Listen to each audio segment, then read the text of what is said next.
नमस्कार, प्रणाम। हम अपना भोजपुरिया और आपका स्वागत है हमारे चैनल बिफोर भोजपुरी पे।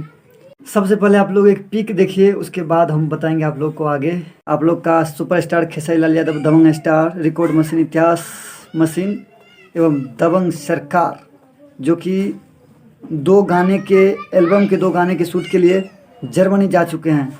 आप लोग सोच सकते हैं, एल्बम के सॉन्ग के लिए जर्मनी गए हैं शूट करने के लिए, तो कैसी लोकेशन होंगे।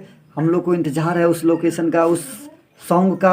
आखिर किस तरह का सॉन्ग है, कौन सी सॉन्ग है जिसको जर्मनी में जाकर के शूट करेगा जिस का वीडियो, तो हम लोग को इंतज़ार रहेगा। तो आप लोग भी देखिए, जब ये गाने का नाम आएंगे तो मतलब गाना किस दिन आ रहा है, कौन सी गाना है, तो हम आप लोग को ज़रूर बताएंगे। और ये खबर को सबसे ज़्यादा से ज़्यादा फैला दीजिए, ताकि सबके कानों कान खबर ये हो जाए कि बहुत ही बड़ी लेवल का सॉन्ग खेसारी लाल यादव अपना दबंग स्टार, दबंग सरकार लेकर के आ रहे हैं। तो हम लोग सुनेंगे, सुनने के लिए देखते हैं कितना जिज्ञासा रहते हैं सबको। एकदम फैला दीजिए।